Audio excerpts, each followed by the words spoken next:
Hola a todos, bienvenidos a una efeméride con historia.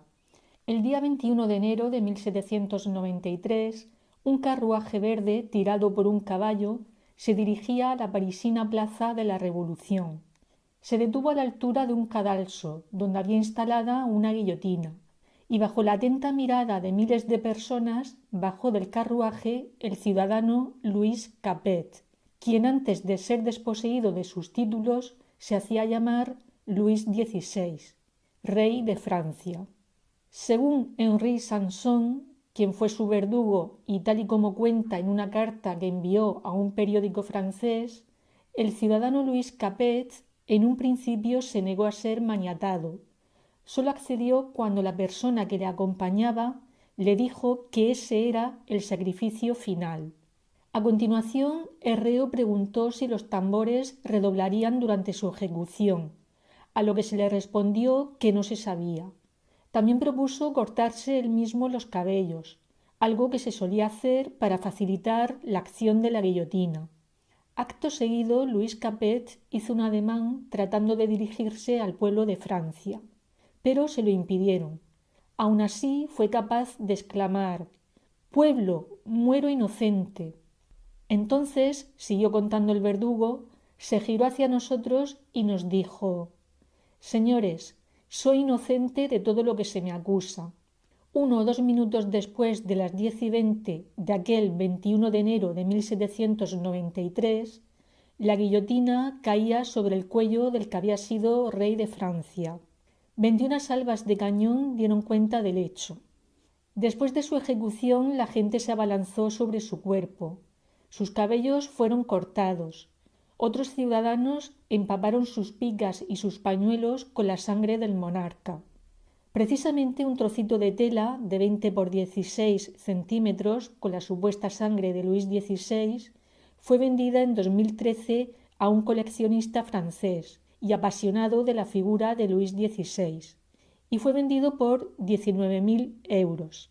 Dicha reliquia está acompañada de una inscripción manuscrita con tinta sobre una hoja de papel que dice: «Sangre preciosa de Luis XVI, 21 de enero de 1793, entregada por el coronel Joubert en 1829». Dicha tela se conserva en un pequeño cofre que también contiene un monedero lleno de arena, probablemente recogida en el suelo al pie de la guillotina el día en que el rey fue decapitado. Mayor valor se le dio a la carta del verdugo de Luis XVI y que os he leído anteriormente, cuando salió a subasta en la Casa Christie's en Londres, en 2006. Allí llegó tras pasar por varias generaciones de una familia europea, estimando en aquel momento que podría alcanzar los 175.100 euros. Pero Luis XVI no fue el primer guillotinado en la historia de Francia. Su número fue tan elevado que aquel periodo comprendido entre 1793 y 1794 fue conocido como el Terror. Para comprender qué pudo llevar a esta situación y especialmente a la ejecución del rey, tenemos que retroceder al año 1789. En aquel año, la falta de libertades individuales, la pobreza extrema y la desigualdad impulsan al pueblo a hacerse con el poder. A partir de ese momento, la monarquía queda bajo el control del pueblo, algo que chocaba con la monarquía absoluta que hasta ese momento había representado Luis XVI. Aun así, éste acepta las nuevas reglas del juego, y estas eran la limitación de sus facultades impuesta por la Constitución y también la libertad religiosa. Se puede decir que más que aceptar, Luis XVI estaba haciendo tiempo a la espera de que salieran en su ayuda las distintas monarquías europeas. Mientras tanto, el país entró en guerra contra Austria y Prusia, y fue precisamente Prusia quien primero se manifestó en defensa de Luis XVI, llegando a amenazar con someter a París a un duro castigo si se hacía daño al rey o a su familia. Pero lo que en un principio era un gesto de buena voluntad de Prusia hacia el rey, se volvió en contra de éste. porque los revolucionarios creyeron que el monarca estaba en connivencia con los invasores. La reacción del pueblo fue contundente y una multitud de personas asaltó el Palacio de las Tullerías el 10 de agosto de 1792. Se produjo una matanza de 1000 personas, pero el rey salvó su vida. Sin embargo, el clamor popular seguía acusando a Luis XVI de haber organizado un ataque contra el pueblo. Así que los diputados le destituyeron, y tanto él como su familia fueron encerrados en una torre de la antigua fortaleza del Temple. Pero para algunos esto no era suficiente, y más cuando se descubrió en el Palacio de las Tullerías una caja fuerte en la que el rey guardaba documentos secretos. Esos documentos, si bien no constituían una prueba indiscutible de su traición, sí que evidenciaban que Luis XVI apoyaba la contrarrevolución, y aquello fue suficiente para declararlo culpable. Antes de ser llevado al cadalso, y tal y como dejó escrito su hija María Teresa, Luis XVI tuvo una entrevista con su familia. Le confió a su esposa María Antonieta el cuidado de sus hijos y le recomendó fuerza ante la adversidad, sin saber que 9 meses después ella también sería guillotinada. La acusaban de ser una espía austriaca, una derrochadora y una inmoral. Antes de morir, Luis XVI expresó un deseo.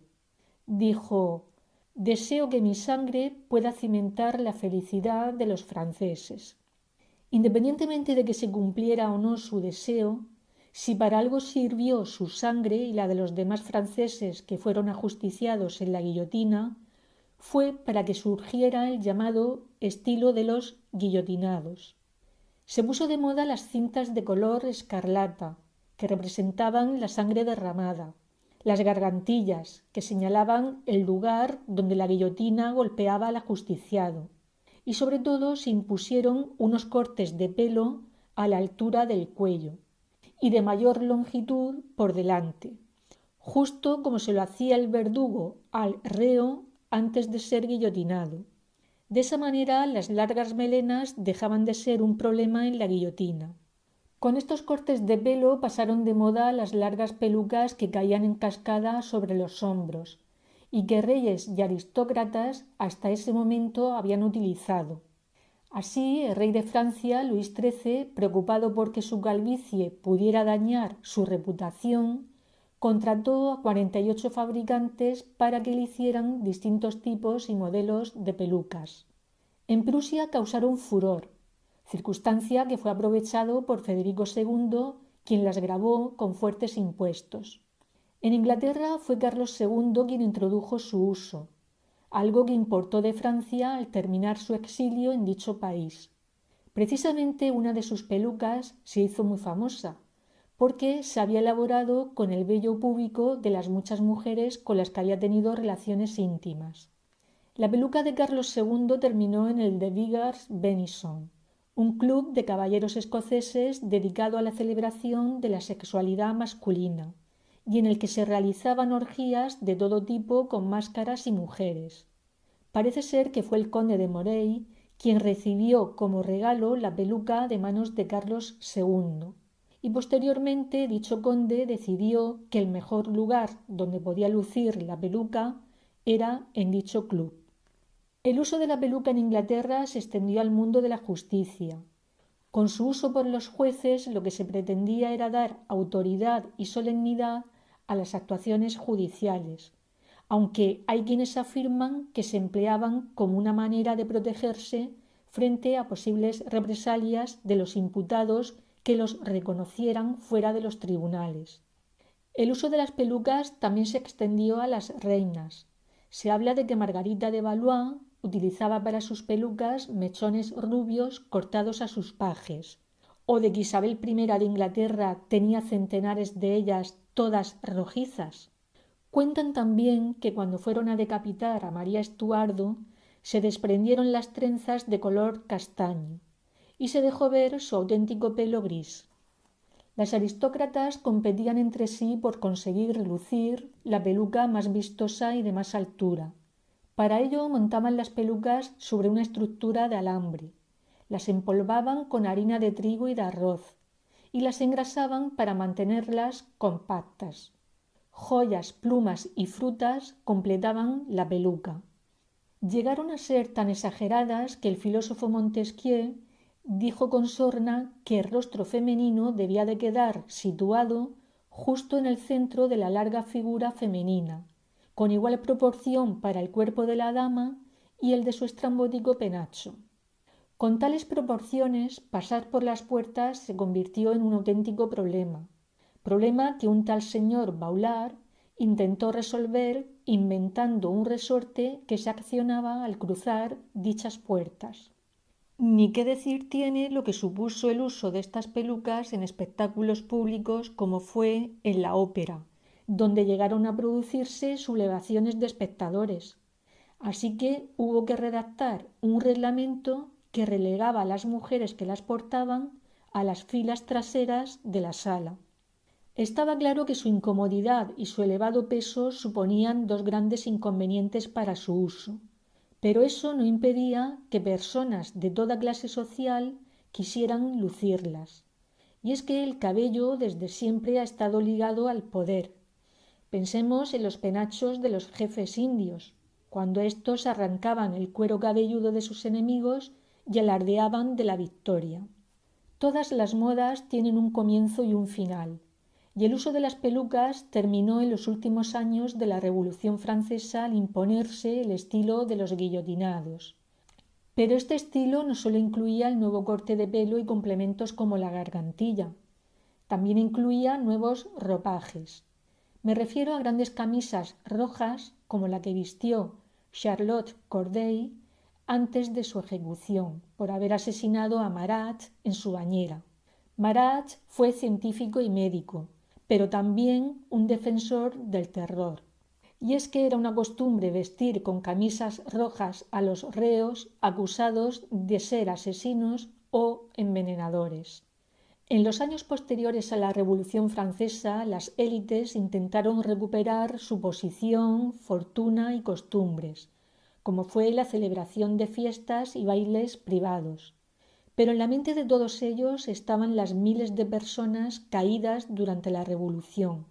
Así que el primer requisito para acudir a esos bailes era el tener algún familiar que hubiera sido ejecutado durante el terror.